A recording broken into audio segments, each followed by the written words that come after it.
Salam alaikum, l'île au trésor.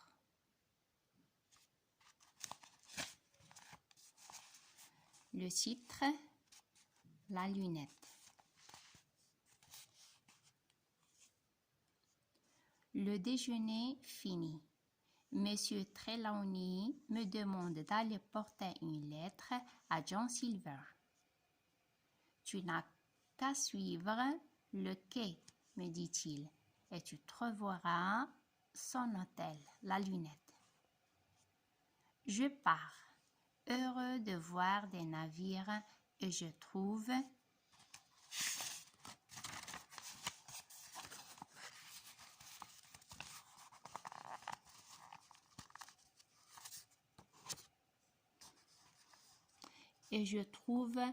assez vite l'hôtel. La salle est propre. Les murs sont clairs. Des marins assis devant les tables boivent et parlent si fort que j'ai presque peur d'entrer. À ce moment, un homme sort d'une autre pièce et tout de suite, je comprends que c'est Long John Silver. Sa jambe gauche est coupée au-dessus du genou. Il tient sous l'épaule un long bâton qui lui permet de marcher assez facilement. Il est très grand et très fort. Son visage est celui d'un homme intelligent. Il semble heureux de vivre et parler à chacun en souriant. Pour dire toute la vérité, depuis que j'avais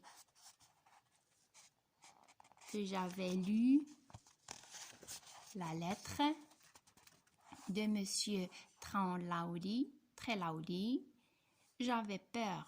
J'avais attendu si longtemps à la porte de l'hôtel de la mer. Un marin qui n'avait qu'une jambe, et je me demande si je n'étais pas ce Long John Silver. Eh bien, je suis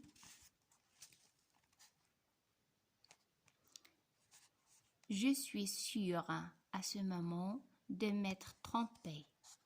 Il ne ressemble pas à un chien noir, ni à l'aveugle Pew. Il n'a pas du tout l'air d'un pirate. Il est trop bien habillé pour cela. Je reprends courage. J'entre et j'avance vers l'homme qui appuyait sur son bâton et en train de parler avec un ami. Je demande: Êtes-vous Monsieur Silver, monsieur? Et en même temps, je lui tends la lettre. Oui, c'est moi, mon garçon, répond l'homme. Et toi, qui es-tu? Au même moment, il aperçoit la lettre de Monsieur Trelawney.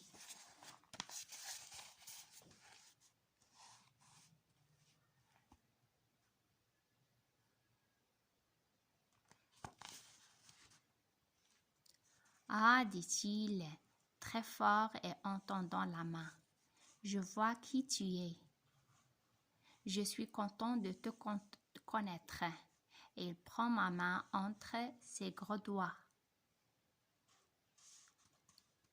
Juste à ce moment, un des hommes assis à l'autre bout de la salle se lève et sort en courant. Je le reconnais quand il est déjà dehors. C'est l'homme qui est venu le premier voir le capitaine à l'hôtel de la mer. Je m'écrie: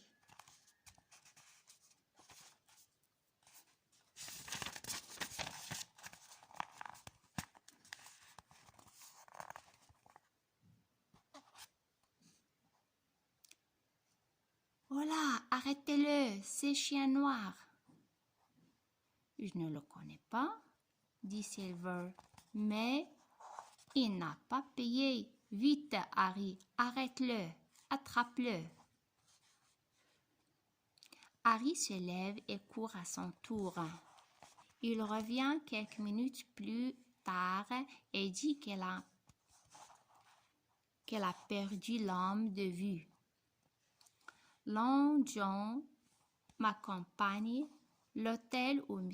Trelawney et le docteur sont en train de déjeuner et il leur raconte l'histoire. Ai-je bien tout dit? Hawking me demande-t-il quand il a fini. Je suis bien obligé de répondre que oui. Ah, si j'avais eu ma jambe, reprend Long John. Ça ne serait pas passé comme ça. Et il se plaint de nouveau de l'argent qu'on lui a volé.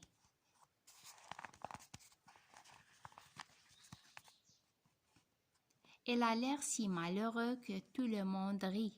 Au moment où il sort, M. Trelawney le rappelle et lui dit « N'oubliez pas, tout le monde doit être sur l'Espagnola cet après-midi à 4 heures. » « Je serai, monsieur, répond le cuisinier. Trelawney remarque le docteur Livesey. Un moment plus tard, je n'aime pas beaucoup vos marins, mais ce John Long me plaît. C'est un honnête homme. Et maintenant, allons voir le navire.